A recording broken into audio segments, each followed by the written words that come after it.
بسم اللہ الرحمن الرحیم الحمد للہ رب العالمین والعاقبۃ للمتقین والصلاة والسلام علی رسولہ الکریم محمد وعلی آلہ وصحبہ اجمعین ومن تبعہم بإحسان الی یوم الدین اما بعد قال النبی صلی اللہ علیہ وسلم ان من الشجر لما برکتہ کبرکۃ المسلم رواہ البخاری رب اشرح لی صدری ویسر لی امری واحلل عقدۃ من لسانی یفقہوا قولی رب زدنی علما۔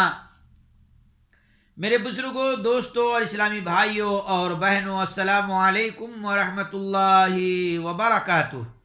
محترم ناظرین کرام، گزشتہ درس میں برکت سے متعلق یعنی اللہ تعالیٰ برکت کن چیزوں میں رکھی ہے اس سے متعلق کچھ باتیں آپ حضرات کی خدمت میں پیش کی گئی تھیں۔ مزید باتیں آج کے اس مختصر ملاقات میں بغور سماعت کیجیے۔ دوسری قسم برکت کی دوسری قسم معنوی برکت ہے۔ نمبر 1، مسلمان کی برکت۔ ہر مسلمان مبارک ہے اور یہ برکت اس کے اسلام، پرہیزگاری اور اتباع سنت کے طفیل میں نبی کریم صلی اللہ علیہ وسلم فرماتے ہیں ان من الشجر لما برکتہ کبرکۃ المسلم رواہ البخاری۔ ایک درخت ایسا ہے کہ اس کی برکت کی مثال مسلمان کی برکت کے مانند ہے۔ صحیح بخاری۔ اس برکت کا تعلق عمل سے ہے۔ مسلمان جتنا ہی کتاب و سنت کا پابند ہوگا وہ اتنا ہی بابرکت ہوگا۔ لہذا اہل علم اور تقوی سے تبرک حاصل کرنے کا مطلب یہ ہے کہ ان کے علم، پرہیزگاری اور نیک اعمال کو دیکھا جائے اور ان جیسے بننے کی کوشش کی جائے۔ ان کے جسم کو چھو کر یا ان کے تھوک وغیرہ سے تبرک حاصل کرنا جائز نہیں ہے، اس لیے کہ صحابہ کرام نے ایسا عمل نہیں کیا ہے، جبکہ نبی کریم صلی اللہ علیہ وسلم کے بعد اس امت کے سب سے نیک افراد ان میں موجود تھے، جیسے حضرت ابو بکر، عمر، عثمان اور علی رضی اللہ عنہم وغیرہ بھی موجود تھے، لیکن ان لوگوں نے ایسا عمل نہیں کیا۔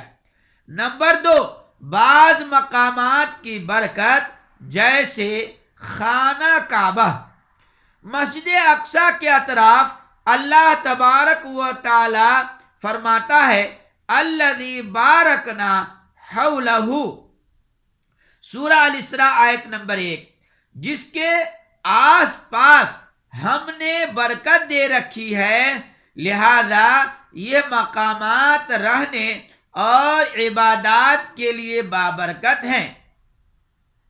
اسی طرح حجر اسود اس شخص کے لیے بابرکت ہے جو اتباع رسول میں اللہ رب العالمین کی اطاعت کے پیش نظر اسے استلام کرے یا چومے۔ حضرت عمر رضی اللہ عنہ نے حجر اسود کو چومتے وقت فرمایا تھا انی اعلم انک حجر لا تضر ولا تنفع ولولا انی رأیت النبی صلی اللہ علیہ وسلم یقبلک ما قبلتک رواہ الشیخان۔ میں جانتا ہوں کہ تو ایک پتھر ہے، تو نہ تو نقصان پہنچا سکتا ہے اور نہ ہی نفع۔